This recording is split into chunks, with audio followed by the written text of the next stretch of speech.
Hi guys, welcome to my channel. My name is Sheila, and if you are new, welcome. I like to do videos on couponing, ways to save money, makeup, beauty. I've been doing some reviews, and today I'm bringing you a review, and it's on the full spectrum Covergirl Matte Ambition Foundation. I recently got this at CVS, and the matte in the name really caught my eye, and I really wanted to test it out and see how well it worked on my oily skin. And so yeah, that is the video that I'm doing today.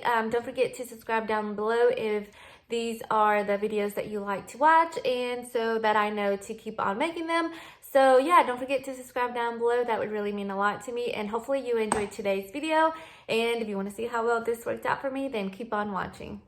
So I am going to be pulling my hair back because I don't want anything to get in the way, and I am wearing a turtleneck just in case the foundation shade is not the correct one.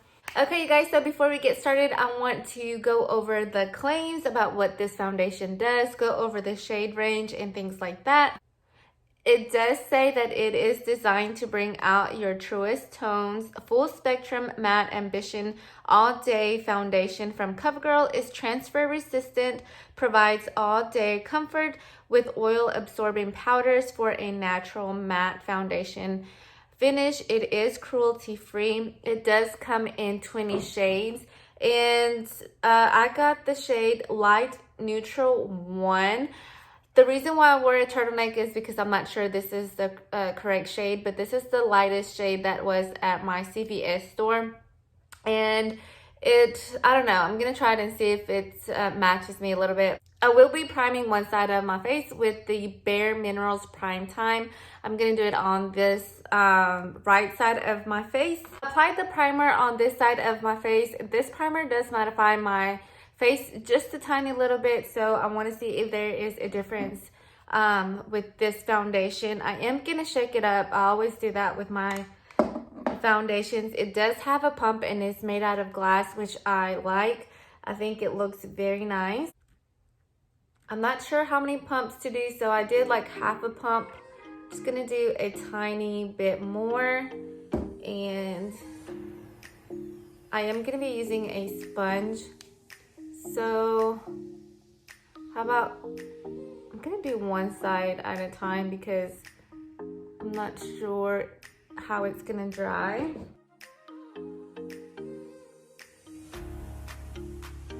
So it is a thin consistency.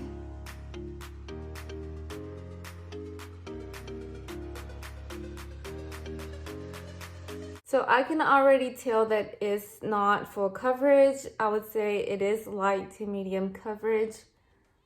Let's test it out on this bump over here. And it does feel like it's a mousse consistency.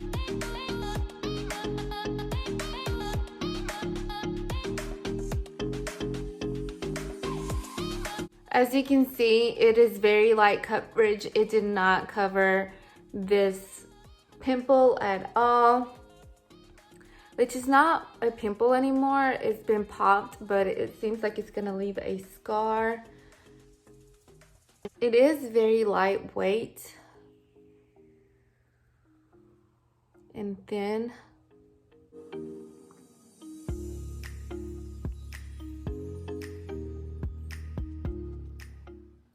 This foundation is not full coverage at all. I would say it's light to medium coverage, not even medium.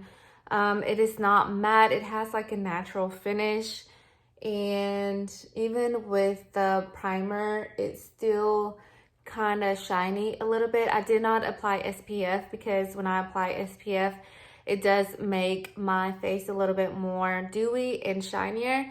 So I didn't want to apply SPF, so all I had was my moisturizer on.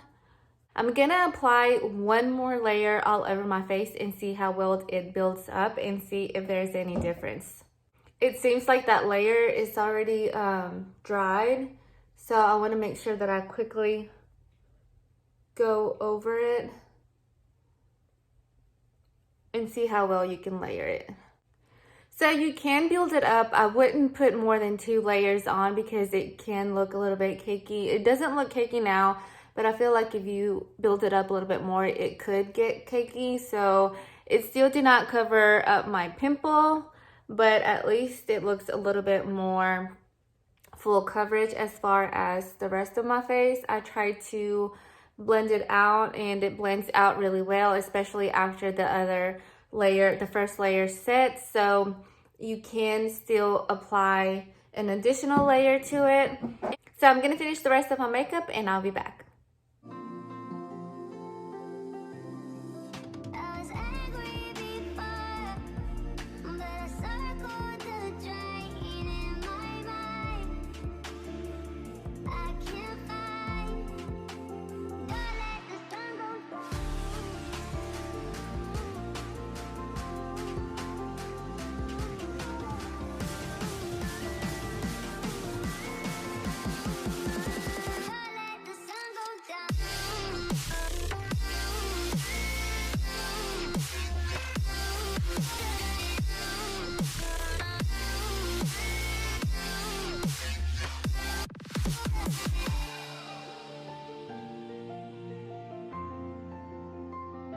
I am done with my makeup, and for my eyeshadow, I did use 2 of the single quads that I got for free this week at CVS. This one and this one. If you want to see how well the foundation holds up, then keep on watching. Hey guys, so I'm back with a little check-in. It is now 11:47. I did apply this makeup around 9 a.m. this morning. I am here at Walmart, need to go grocery shopping, and got my little Starbucks drink. Have you guys tasted the green, not green, but the pineapple matcha drink? It is really good. But anyways, I was gonna let you guys know that this foundation has oxidized and it is orange, and I'm glad I wore a turtleneck because I was actually thinking about going home and taking my makeup off. That's how bad I feel like it looks. And I don't know, I am gonna be wearing my face mask, so hopefully that covers half of my face. And yeah, but some of the things that I wanted to talk about real quick, I wrote down so far how it is working out for me, because I have to write things down or else I forget. But anyways, one of the suggestions I wrote down is make sure that you applied 1 layer and not 2 layers. It doesn't look cakey, but you can tell I'm wearing makeup. And I do have a little bit of creasing around I do have a little bit of creasing around my mouth area, the sides of my mouth.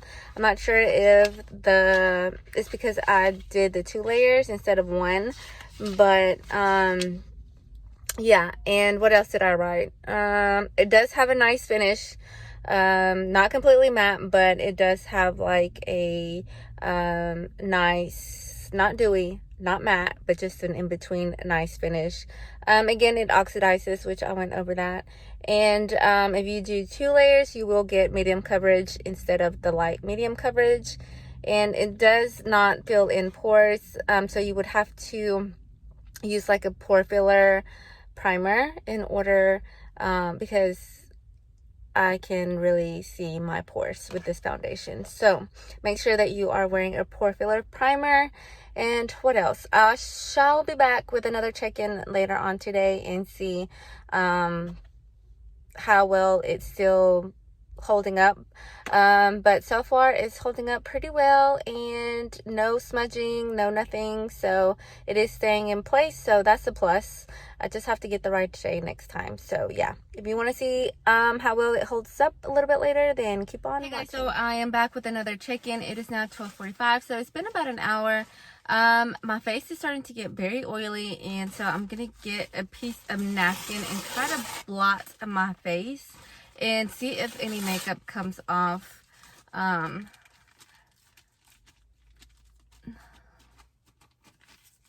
So the foundation did stay in place. No foundation seemed to come off on the napkin, so that is good. You can apply a little bit more powder, if you want a little bit more of a matte look.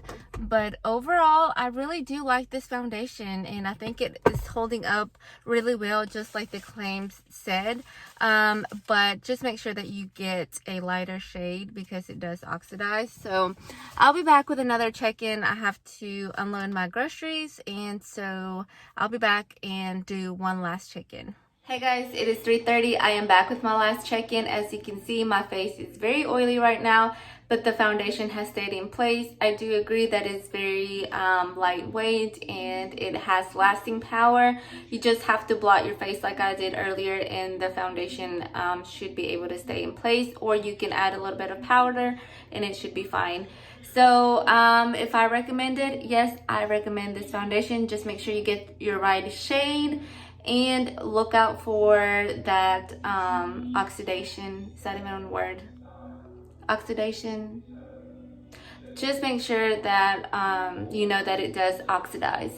So there you have it. So yes, I do recommend it. I do like it. If I see a lighter shade, I will be repurchasing it because I do feel like it is a great everyday foundation, and for the lasting power, I think it's very good. So yeah, highly recommend. Well, not highly recommend, but it is one of those, let's say, I would say it's like an 8 out of 10. That's how I'm gonna rate it. So thank you so much for watching. If you stayed until the end of the video, I really appreciate that. Don't forget to subscribe down below. That would really mean a lot to me, and hopefully I will see you in my next video. Bye.